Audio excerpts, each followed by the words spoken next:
To evaluate this derivative, we need to use the quotient rule.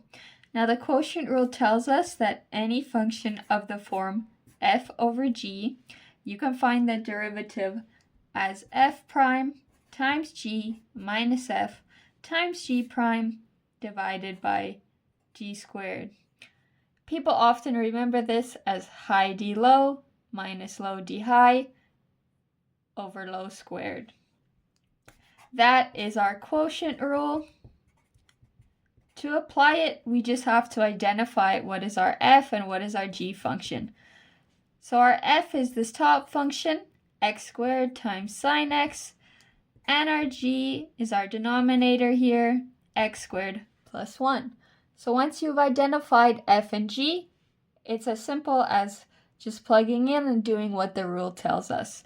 Plugging in would give f prime. Here that would be 2x times sine x plus x squared times cos x. So notice that to take the derivative of f here, we had to apply the chain rule since it's two functions being multiplied together. So that is f prime. Then we just multiply by g, x squared plus 1, minus f, x squared times sine x times g prime, which is just 2x here. So that's the top part. And then that's just divided by g squared. So x squared plus 1 squared. So we can do some simplification now. First we'll multiply out.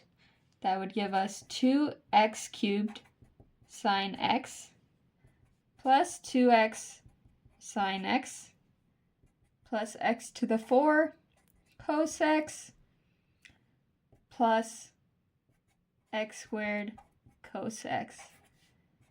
That's divided by x squared plus 1 squared minus 2x cubed sine x.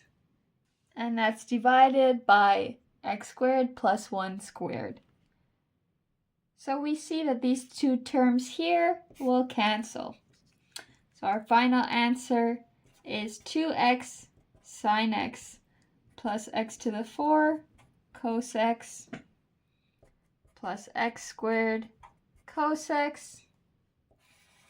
And that's all divided by x squared plus 1 squared. So that is our final answer. Make sure that you memorize the quotient rule, as it's sure to come up in your tests or exams in calculus.